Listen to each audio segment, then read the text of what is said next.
Hi students, welcome to GK Accounts and Max. இன்னைக்கு 11th Accountancy Basics. So நீங்கள் Journal ready பண்ணும் போது அதில் இருக்கிற வேர்ட்ஸ் சில பேருக்கு அது கொஞ்சம் கன்ஃபியூஷனாக இருக்கும். ஸோ அதுக்கான ஒரு வீடியோ பாருங்கள். First capital. ஸோ என்ன கேபிட்டல்னால் என்னன்னு பார்த்தீங்கன்னா, ஒரு பர்சன் ஒரு பிஸ்னஸ் ஸ்டார்ட் பண்ணுறதுக்கு இனிஷியலாக அவன் என்ன அமௌண்ட் இன்வெஸ்ட் பண்ணுறானோ பிஸ்னஸை ஸ்டார்ட் பண்ணுறதுக்கு அதுதான் கேபிட்டல்.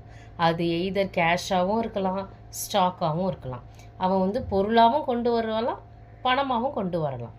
நெக்ஸ்ட் அது பர்ச்சேஸ். பர்ச்சேஸ்லேயே 2 டைப்ஸ் இருக்குது. ஒன்று கேஷ் பர்ச்சேஸ், இன்னொன்று கிரெடிட் பர்ச்சேஸ்.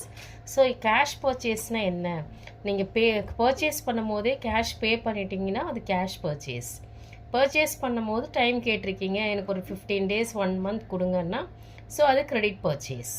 அதே மாதிரி சேல்ஸ்லேயே 2 டைப் இருக்கும். ஒன்று கேஷ் சேல்ஸ், இன்னொன்று கிரெடிட் சேல்ஸ்.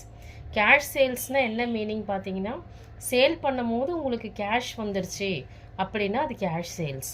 சேல் பண்ணும் போது உங்களுக்கு டைம் கேட்டிருக்காங்க, நீங்கள் டைம் கொடுத்துருக்கீங்க அப்படின்னா அது கிரெடிட் சேல்ஸ்.